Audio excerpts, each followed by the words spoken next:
mentioned the Communist Party it's on the poster here in New York City. Thank you. I mean, you've got boomer cranks. They've been protesting every day.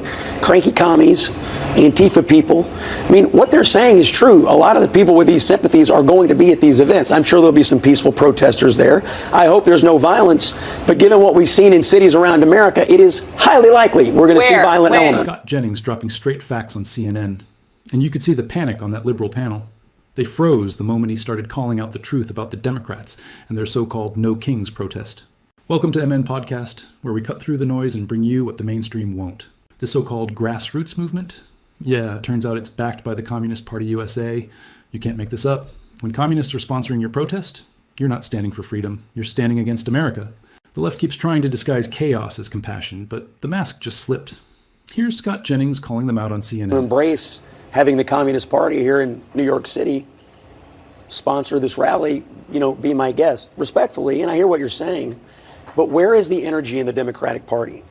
You see energy around protecting illegal populations. You see it every day. Energy around criminals, violent criminals. I mean, Democratic officials all over this country have worked very hard to let violent criminals out on the streets. Where is the lie in what is being said by Caroline Leavitt? This is where the energy is on the left. The energy, violent, illegal aliens, violent criminals. That's the energy. That's what you see. The energy is behind protecting people's rights. It's behind not having citizens citizens, Americans. What about illegal aliens being rounded up by ICE? Many Democratic Party saying that let all illegal people or criminals run free. That is not what the Democratic Party is saying. Those are the policies. Those are your. No, they are not. I mean, you have prosecutors and judges all over this country that have let violent criminal after violent criminal out on the streets, and then what do? They commit other violent crimes in city after city after city. Why demonize them? Because I think it's a legitimate political debate about what they're protesting for. I mean, look, it is perfectly legitimate political debate for Republicans to say, what exactly are they protesting? They are mad that Donald Trump is enforcing federal immigration law. They are mad that he is lawfully exercising the powers of the presidency.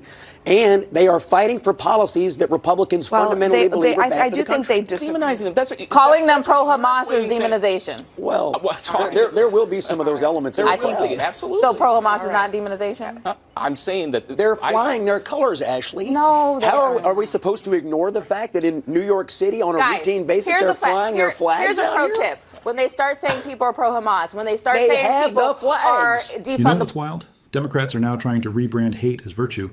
It's almost impressive how far they'll stretch a lie. Scott Jennings called it outright on CNN, and the liberal panel nearly melted. He said, if Democrats want to let the Communist Party sponsor their rally in New York City, be my guest.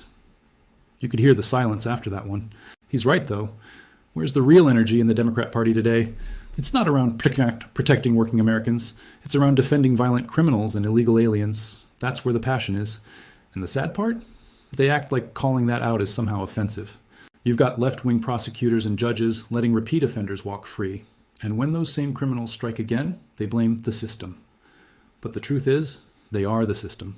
And when Republicans question what these protests are even about, Democrats call it demonization. Really? Pointing out that communist groups and pro-Hamas activists are leading your rallies is now hate speech? Come on. In city after city, we're seeing the same thing.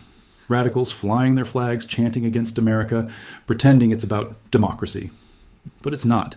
The No Kings movement is about tearing down every American institution that stands in the way of their chaos. Official flyers even list Communist Party USA and the Democratic Socialists of America as sponsors. Grassroots? Not even close. That's straight-up political theater funded by extremists. Jennings hit a nerve because he said what everyone knows. Today's Democrat Party defends illegals, excuses violence, and sympathizes with America's enemies, all while pretending to be the heroes of democracy. And just when CNN thought the heat was over, Gutfeld took it even further on Fox, right after Jessica Tarloff's emotional meltdown defending the protests. Around Trump. They have to preserve it because it's all they've invested into. It says something that No Kings is happening while Trump is brokering peace around the world. He's done 7, 8 peace deals. It shows that doesn't matter. It's a full-blown emotional vendetta has taken over their lives. Doesn't matter what he does. So how is this possible? How can you have good things happening around the world and people participating in mass hysteria? Because it's easy and it's fun. Anger requires no thought, no labor, no risk. Remember how Biden played the rage card whenever he never did anything else? Remember the rioting and looting after George Floyd? It was a replacement for thoughtful action, and the media decided to redefine it as a struggle. That whenever, anybody did something violent, it had something to do with some kind of struggle. Having the No Kings event after Trump, figures out Middle East peace, it's like holding a wedding after the couple broke off the engagement the night before. We're still going to go through with the ceremony anyway. We paid for the food. We paid for the food. We already made the flyers. But the media indulges this idea that passion equals effort, and they reward people for their feelings and not what they're actually doing. So it's a perfect example, again, of an imaginary solution for an imaginary problem. The trans bathrooms, the climate models, white supremacy in the military. These were all imaginary problems that then called for an imaginary solution. The problem is the trans solution and a lot of these protest solutions, they're not harmless. Like, you could have surgical or psychological division in any of those. If it's just some mindless little thing where you're just standing out in front of Fox yelling like those little old ladies do. By the way, I think you can't spell no kings without no kin. A lot of these people just don't have family. The left's rage has nothing to do with policy anymore. It's pure emotion. It's theater for people who can't handle the fact that Trump keeps winning while they keep whining. Think about it. He's out there making peace deals, creating results, and leading with strength, while they're still out in the streets, screaming at the sky. Gutfeld nailed it. These protesters are lost souls chasing imaginary villains. They yell about fascism while ignoring the real chaos. Democrat-backed crime, open borders, and pro-Palestine radicals tearing up cities. It's rebellion without risk, anger without purpose. And America's paying the price for their tantrums. Meanwhile, Trump's out here ending wars, brokering peace, and putting America first, proving once again that leadership isn't about outrage, it's about outcomes. Democrats could have joined in and celebrated progress, but instead, they burned it all down for clicks and headlines. So what do you think? Are Democrats finally exposing how deeply their party is tied to anti-American radicals? Drop your thoughts in the comments. If you got value from this breakdown, hit that like button, subscribe, and share this video. It really helps us push back against the media spin.